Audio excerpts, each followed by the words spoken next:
The business wanted to see a report where they can see the inbound delivery with respect to actual goods received quantity.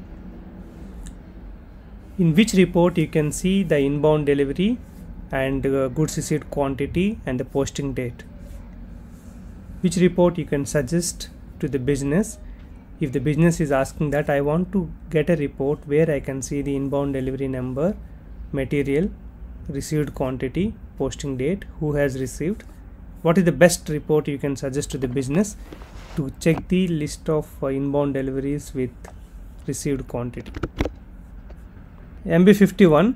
So actually generally MB51 we most focus on the purchase order and all, but there is a field for a reference field and inbound delivery is also available in MB51.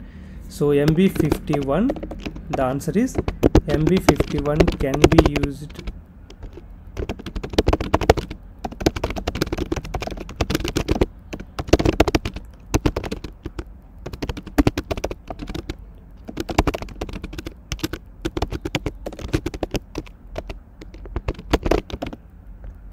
So all these details can be available in MB51 report.